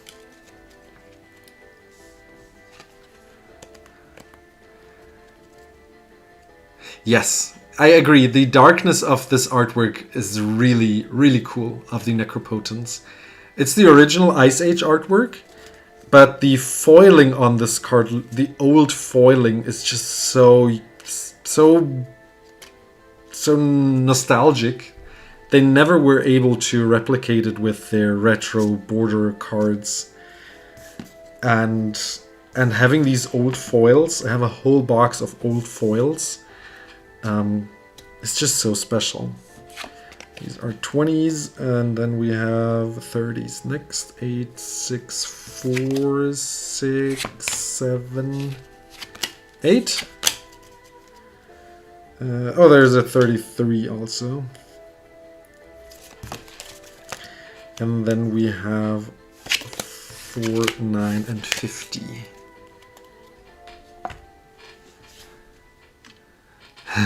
Especially when you're able to get them. Like, the Necropotence you can't really find on the open market. Or locally especially, you know? Like, no one has them. And then you have to go online and try to find them. And especially for a nice deal, it's not that easy to find.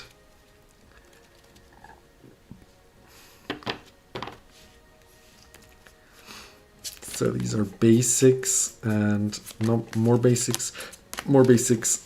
Oh, I have one of each? No, I have no swamp. Okay. Yeah. When did you start playing, by the way? Like, when was the first? What was the first set that you started with? 7, 8, 6, 7, 6, 7, 7. Because what I hear from you is you also started early, earlier, similar to me. Because I would say you started around 2000 or earlier, maybe. Correct me if I'm wrong. Like this, like this, and we are through the non-basics, and then we have basics. Odyssey Onslaught, nice. This was around the time that I started. I started at Mercadian Masks, so I see why you also love these. It's so interesting because my wife started around 10 years ago when we first met, and I showed her the game after a couple of months that we knew each other. We weren't together or anything. We just a friend, and I showed her Magic the Gathering. Because she was also kind of nerdy. She played League of Legends, still does today, and Minecraft. And I was like, maybe you want to play Magic the Gathering as well. And it's so interesting because she started with this modern frame, and she really does not like the old frame or old artworks, you know.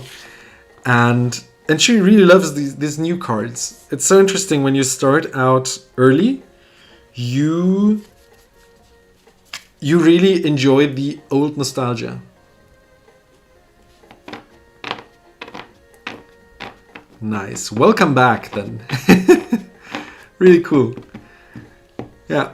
I hope you kept your old cards and didn't sell them or even threw them away. I had a flatmate who threw away their old collection. I was like, no, there could have been some special cards.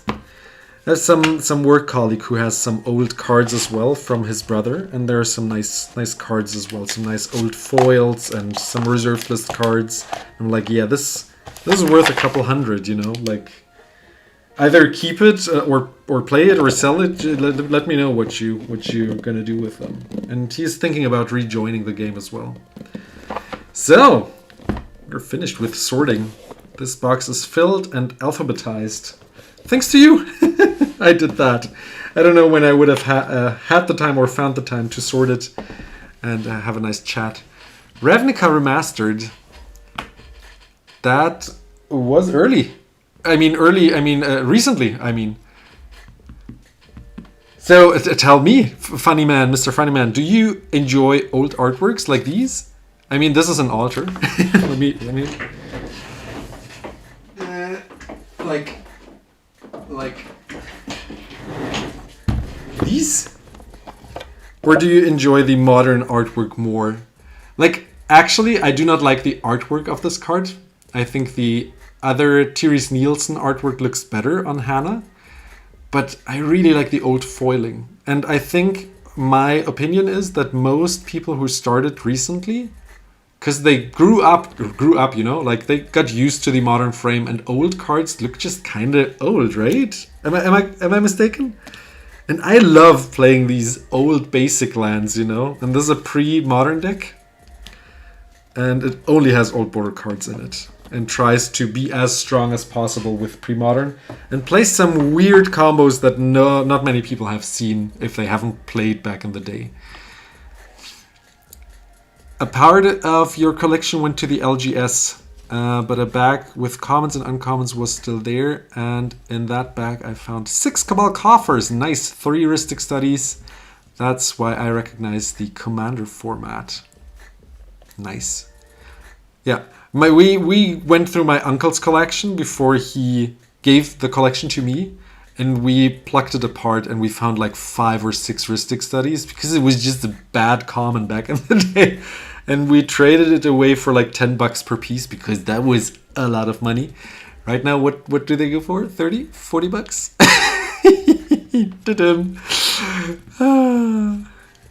I like this click wheel.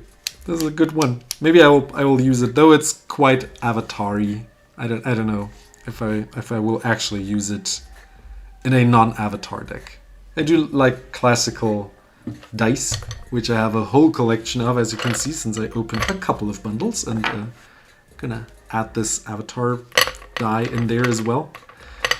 I like to use these, or app, obviously. And there should be, by the way, there should be 4 of the original Deckmaster dice in here as well. I don't know which one, though. I don't know if it will find it that fast. But there should be one. I mean, there should be 4, but yeah, not that easily findable, since it's probably somewhere. Oh, there's one. There's one. Found one with the D. This is from the Necropotence deck. They were. Oh, another one. They were produced one of each color, and you get 2 of them in random colors. And I think I got like, I don't know. Maybe I got a black and a green one as well. I don't think I have the red one.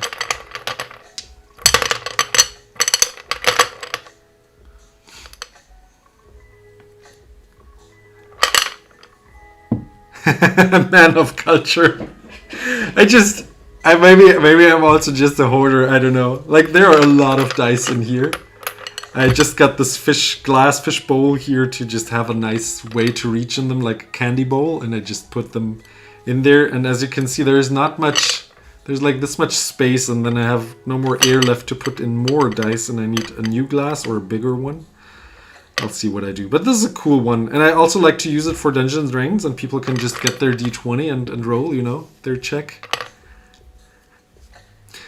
Retro foils have a special place in my heart, but I am also a sucker for the new fancy artworks. I've seen that from your wants list. I have seen that. Yeah, I also blinked out some of my decks. I got like expeditions and stuff, but at some point I stopped and I was like, I want these old sets and I want to have them all and want to be able to draft them. And I started these this vintage set cubes, and all the cards were traded away, the blink cards, to go into old cards and be able to play with them. And I'm quite far now. Like, Unlimited is a set that needs still a whole bunch of cards, like 30 or so, or maybe 50. And then a whole bunch of basics.